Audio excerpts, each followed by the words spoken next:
Buenas noches. Tenemos la mala noticia de la renuncia de la ministra de Salud, ya ex ministra de Salud, Midori Dejavić, una persona que dio inicio a una ambiciosa reforma en el sector salud que podría terminar de transformar y modernizar ese sector con servicios mucho más eficientes para los usuarios, si es que esa reforma cuenta con el apoyo político no solo del Ejecutivo, sino también de las distintas fuerzas políticas. El problema es precisamente que el gobierno aparentemente estaba asustado con la posibilidad de que Midori Dejavić pudiera ser censurada, aunque de acuerdo a los conteos existentes, la oposición solo tenía 56 votos de los 66 o 66 que se requieren para la censura. Le faltaban 10 votos, pero esa distancia era percibida como relativamente corta por el gobierno y aparentemente pues el presidente se asustó y Ana Jara le habría hecho ver a Midori Dejavić que quizás sería bueno que renuncie antes de que exista el riesgo de que pudiera ser, considerando que hay otros escándalos que están remeciendo la fortaleza del gobierno, como por ejemplo el de Belaúnde del Ocio, Martín Belaúnde del Ocio, y la débil posición en la que se encuentran ministros como Eliodoro Mayorga, que también ha sido amenazado de censura, y Urresti. Y entonces algo así como que para echarle carne a los leones, para saciar el hambre de los leones políticos, pues sacrificaron a Midori Dejavić. Lo que a nuestro juicio es absurdo, porque ella había salido triunfante de esta huelga de salud. Por supuesto hemos escuchado las declaraciones triunfalistas del presidente de la Federación Médica, cuando en realidad esa huelga fue un fracaso.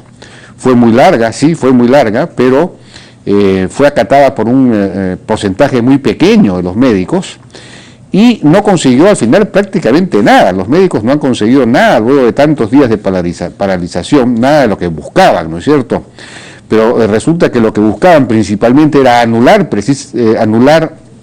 la reforma, los principios básicos de la reforma. Es decir, estaban en contra, en buena cuenta, de la modernización del sector. Felizmente esto se ha preservado, y se ha preservado también en el sentido de que el ministro sucesor era el viceministro de Midori Dejavić, o sea que forma parte del mismo equipo que inicio, que lanzó esta reforma, que tiene que profundizarse, que tiene que avanzar si queremos tener un servicio de salud para la gente y no para los médicos, ¿no es cierto? Para la gente, para que la gente se sienta bien atendida.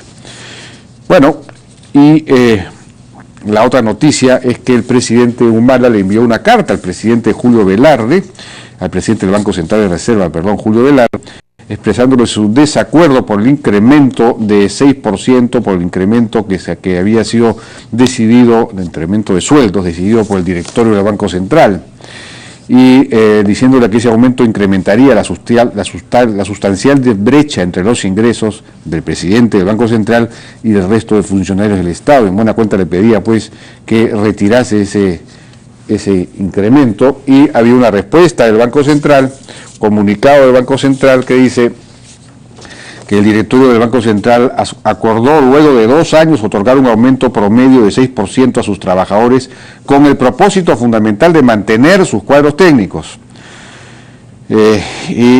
Conscientes de que lo más importante es dedicarse a la solución de los problemas económicos, evitando discusiones estériles que afectan la internacional del país, el presidente de la institución ha decidido renunciar al citado incremento. Esta decisión es personal. En fin, o sea que el presidente Julio Velarde pues renunció al aumento, pero este se mantiene para los funcionarios, porque el Banco Central no quiere perder a sus funcionarios.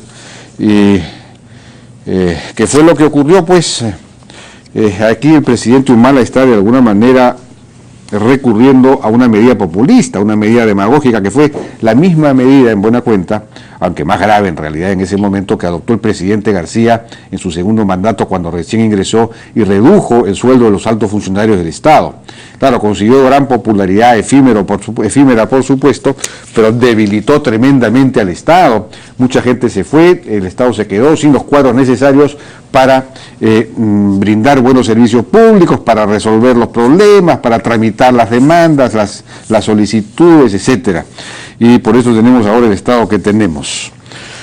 Bueno, ojalá que esto no sea el inicio pues de una etapa cada vez más demagógica de parte del gobierno en todos estos terrenos, en vista de que nos vamos acercando, aunque todavía faltan muchos meses, al periodo propiamente electoral del 2016.